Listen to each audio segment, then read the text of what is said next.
Good morning बच्चों। हम लोग विज्ञान में क्या हमारे आसपास के पदार्थ शुद्ध हैं पाठ पढ़ रहे थे।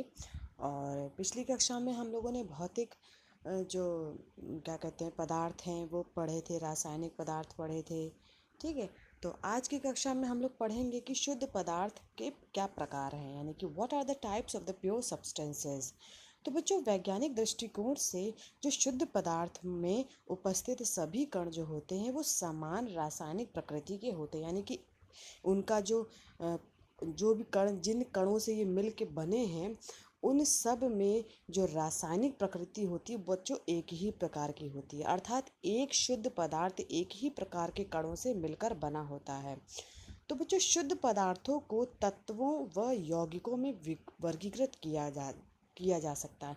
यानी जो शुद्ध पदार्थ है उसको आप दो वर्गों में विभाजित कर सकते हैं, एक तो तत्व तथा दूसरा यौगिक। ठीक है, अब देखते हैं बच्चों तत्व क्या है। तो बच्चों, तत्व को इंग्लिश में एलिमेंट्स कहते हैं। और रॉबर्ट बॉयल पहले वैज्ञानिक थे जिन्होंने सन 1661 में सर्वप्रथम तत्व शब्द का प्रयोग किया था। यानी कि एक साइंटिस्ट थे, वैज्ञानिक थे जिनका नाम था रॉबर्ट बॉयल। उन्होंने क्या किया था कि जो सबसे पहले तत्व का जो शब्द है वो प्रयोग किया था। तो लेवोसिये ने सबसे पहले तत्व की परिभाषा को प्रयोग द्वारा प्रतिपादित किया। और एक और वैज्ञानिक थे जिनका नाम था लेवोसिये। इन्होंने तत्व की परिभाषा को एक प्रयोग के द्वारा सिद्ध किया था। उनके अनुसार क्या था बच्चों कि जो तत्व है वो तत्व पदार्थ का वह मूल रूप है जिसे रासायनिक प्रक्रियाओं द्वारा अन्य सरल पदार्थों में विभाजित नहीं किया जा सकता। यानी जो तत्व है पदार्थ का वह मूल रूप है जिसे रासायनिक प्रक्रियाओं द्वारा अन्य सरल पदार्थों में विभाजित नहीं किया जा सकता है, यानी कि उन्हें तोड़ा नहीं जा सकता और भी छोटे टुकड़ों में। उन्हें कहते हैं बच्चों तत्व, जैसे कि हाइड्रोजन, ऑक्सीजन, नाइट्रोजन, कॉपर, लोहा, manganese, chromium, bromine, germanium, arsenic इत्यादि। ये सभी क्या कहलाते हैं बच्चों? तत्व कहलाते हैं। मैंने आपको एक आगे के पार्ट में हम आपको मेंडलीव पीरियोडिक टेबल बताएंगे जिसमें आपको तत्व के बारे में भी बताएंगे। ठीक है, तो इस पाठ में आपको केवल तत्वों के बारे में, जो तत्व की परिभाषा और उसके उदाहरण ही आपको यहाँ पे बताया गया है। तत्वों को बच्चों 3 भागों में विभाजित करते हैं, एक तो धातु, दूसरा अधातु, तीसरा उपधातु। ठीक है, तो चलिए एक एक करके डिस्कस करते हैं कि सबसे पहले लेंगे बच्चों धातु क्या है। तो ऐसे तत्व जो आसानी से इलेक्ट्रॉन त्यागते या देते हैं धात्विक तत्व कहलाते हैं। यानी कि वे पदार्थ जो इलेक्ट्रॉन दे देते हैं। ठीक है, यानी कि उनके ऊपर एक ऋणायन का जो तत्व होता है बच्चों वो इलेक्ट्रॉन और प्रोटॉन का बना होता है। ठीक है, तो जो इलेक्ट्रॉन होता है वो उसके कारण जो होता है वो ऋणायन का मतलब आवेश होता है तत्व पर, और जो प्रोटॉन होता है उसके कारण जो है धनायन का आवेश होगा। ठीक है, दोनों मिलकर के बच्चों एक तत्व को स्टेबल बना देते हैं, स्थायी बना देते हैं। तो जो इलेक्ट्रॉन होता है, जो तत्व होते हैं सॉरी जो धातु होती हैं वो क्या करती हैं, इलेक्ट्रॉन को त्यागने की उनके अंदर क्षमता होती है। ठीक है, तो ऐसे तत्व क्या कहलाते हैं? धात्विक कहलाते हैं। जैसे कि बच्चों सोडियम है, कॉपर है, लोहा है, पोटेशियम इत्यादि। धातुओं के लक्षण क्या हैं बच्चों? धातुएं जो होती हैं बच्चों सामान्यतः ठोस अवस्था में पाई जाती हैं। जैसे मरकरी को छोड़ करके, मरकरी मतलब पारा। पारा आप लोग जानते हैं, पारा जो होता है यानी कि जो मरकरी है वो बच्चों द्रव अवस्था में होता है। जो पारा आपको उदाहरण के लिए, जैसे आप कभी डॉक्टर के पास जाते हैं तो डॉक्टर आपके जो शरीर का तापमान है वो मापने के लिए, शरीर के तापमान मापने के लिए बच्चों डॉक्टर आपके मुंह में थर्मामीटर लगाते हैं। तो जो थर्मामीटर में कैसे मापेंगे कि आपका शरीर का तापमान वो बढ़ा या घटा है?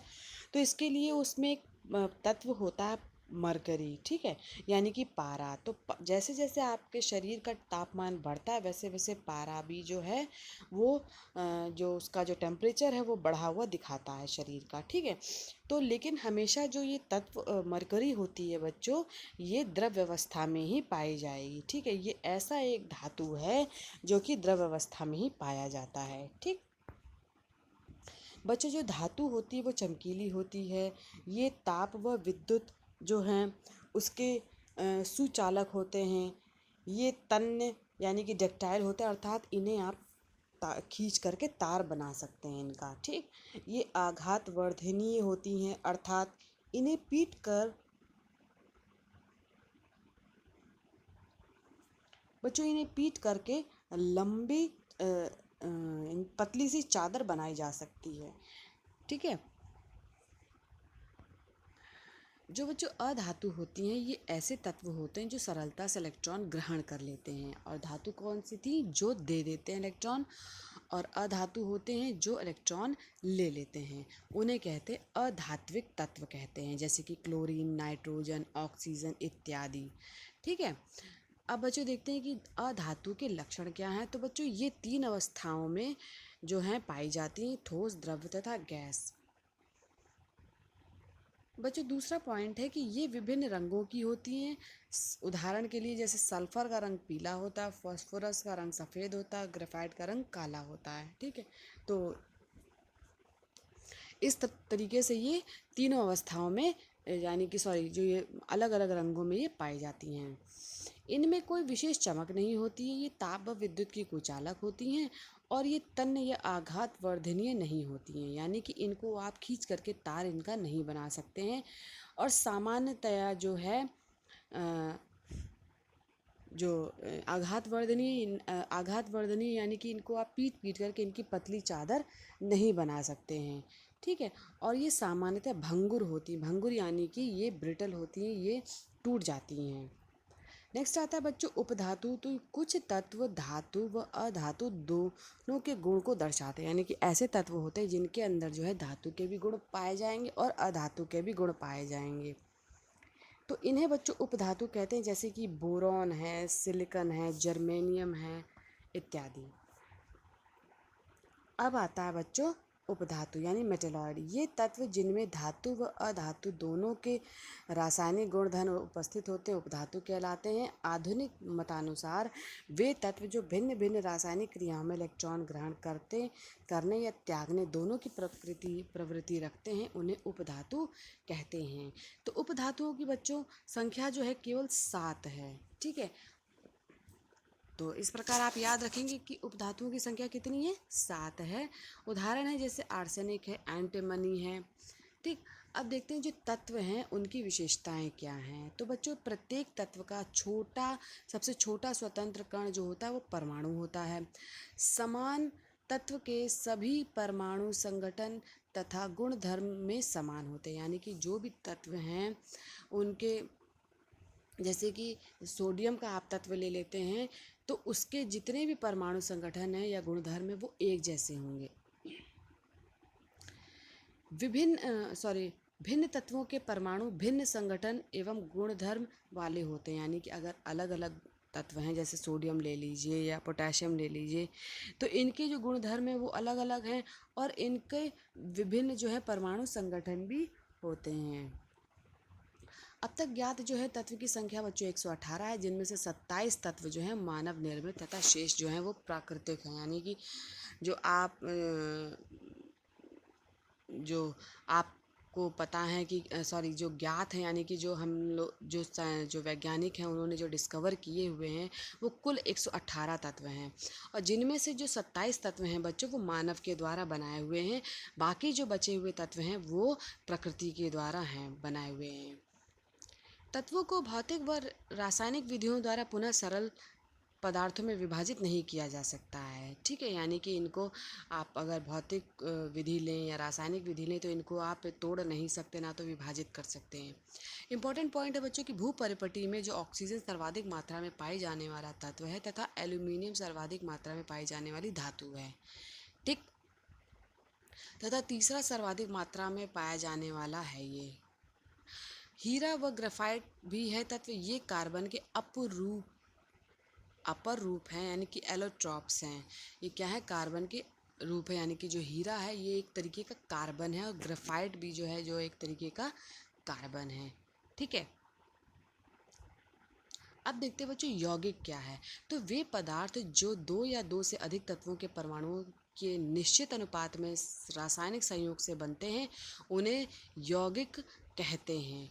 ठीक है, यानी कि अगर आप यौगिक लें तो यौगिक में क्या होगा, एक से अधिक तत्व होंगे और उनमें जो होगा परमाणुओं की जो संख्या होगी वो अलग अलग होगी, यानी कि एक निश्चित अनुपात में होगी। उदाहरण जैसे अगर आप जल ले लेते हैं, H2O ले लेते हैं, तो ये एक यौगिक है और इसमें इसके अवयवी तत्व अर्थात जो हाइड्रोजन या ऑक्सीजन के जो भार के अनुसार अनुपात सदैव कितना होगा, ए 1:8 होता है। यानी कि कहीं पे भी अगर आप या अपने बरेली का जल ले लें तो वहाँ पे भी जो है 1:8 में ही हाइड्रोजन और ऑक्सीजन होंगे। चाहे आप दिल्ली का ले लें तो वहाँ पे भी जो जल का अनुपात होगा वो यही होगा। ठीक, तो आधुनिक अणु सिद्धांत के अनुसार यौगिक वह पदार्थ है जिसके अणु भिन्न भिन्न प्रकार के परमाणुओं के निश्चित अनुपात में संयोग द्वारा निर्मित होते हैं, यानी कि उनमें जो अणु हैं वो अलग अलग परमाणुओं के निश्चित अनुपात में बनते हैं।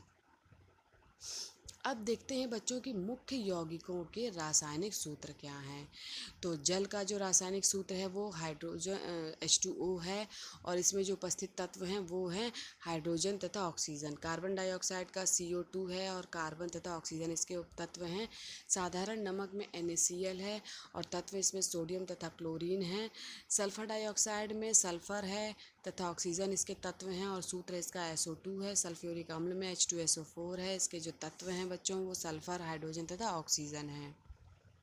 अब देखते हैं यौगिकों की विशेषताएं क्या हैं, कि यानी कि यौगिक में क्या क्या विशेषताएं पाई जाती हैं वो देखेंगे। तो यौगिक बच्चों तत्वों के निश्चित अनुपात में संयोग के फलस्वरूप बनता है, यानी कि जब तत्व एक निश्चित अनुपात में एक साथ मिलते हैं तो उसको बच्चों क्या कहते हैं, यौगिक कहते हैं। यौगिक के बनने में प्रायः प्रकाश, ऊष्मा, विद्युत आदि अवशोषित या उत्सर्जित होती है, यानी कि जब यौगिक बनते हैं या तो उसमें प्रकाश का यूज़ होगा या विद्युत का या ऊष्मा का, या फिर निकलेगा या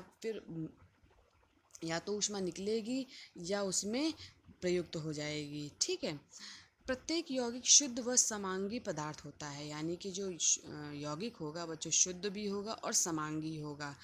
यौगिकों को उनके अवयवों में साधारण भौतिक विधियों द्वारा विभाजित नहीं किया जा सकता है क्योंकि ये प्रबल बंधों द्वारा बंधे होते हैं, यानी कि अगर आप चाहें कि यौगिकों में जो तत्व बने हुए हैं, यौगिकों में जो तत्व मिले हुए हैं, इनको आप साधारण विधियों या भौतिक विधियों द्वारा अलग करें तो आप नहीं कर सकते हैं, क्योंकि ये इनका जो जोड़ होता है, यानी कि जो बंधे होते हैं, ये बहुत ही ज़्यादा प्रबल बंधों से बंधे होते हैं। यौगिक के एक निश्चित गलनांक व कथनांक होते हैं। किसी यौगिक के गुण उसके अवयवी तत्वों के गुणों से भिन्न होते हैं, यानी कि अलग अलग होते हैं। अब देखते हैं बच्चों मिश्रण व यौगिक में अंतर क्या है। ठीक है, आपको मैंने पहले मिश्रण भी पढ़ाया हुआ है और अब आप लोगों ने यौगिक भी पढ़ लिया है। अब देखते हैं कि दोनों में अंतर क्या है। तो बच्चों मिश्रण में तत्व या यौगिक केवल मिश्रण बनाने के लिए मिलते हैं किंतु किसी नए यौगिक का निर्माण नहीं करते हैं, यानी कि केवल ये मिश्रण बनते हैं। और यौगिक में तत्व क्रिया करके नए यौगिक का निर्माण करते हैं, यानी कि आपस में क्रिया करते हैं तभी जा कर के ये निर्माण यौगिक का होता है। मिश्रण का संगठन जो है परिवर्तनीय होता है, नए पदार्थ का संगठन सदैव स्थायी रहता है, यानी कि इसमें जो दूसरा पदार्थ अगर आप बनाना चाहें तो नहीं बन सकता है। मिश्रण उसमें उपस्थित घटकों के गुणधर्म को दर्शाता है, नए पदार्थ के गुणधर्म पूरी तरह से भिन्न होते हैं। यानी कि अगर आप जल का लें तो जल में जो हाइड्रोजन है तो हाइड्रोजन का गुणधर्म अलग है और ऑक्सीजन का गुणधर्म अलग है, लेकिन जब ये मिलते हैं तो आपस में यौगिक बनाते हैं और यौगिक का यानी कि H2O यानी जल का जो गुणधर्म हो जाता है वो बिल्कुल ही अलग हो जाता है। घटकों को भौतिक विधियों द्वारा सुगमता से अलग किया जा सकता है और घटकों को केवल रासायनिक या विद्युत रासायनिक विधियों द्वारा ही पृथक किया जा सकता है। तो ये तो था बच्चों मिश्रण तथा यौगिक में अंतर क्या है। तो यहाँ बच्चों आज आपकी कक्षा समाप्त होती है और यहीं से ही आपका जो पाठ है क्या हमारे आसपास के पदार्थ शुद्ध हैं समाप्त होता है। ठीक है, तो धन्यवाद बच्चों आज की कक्षा के लिए।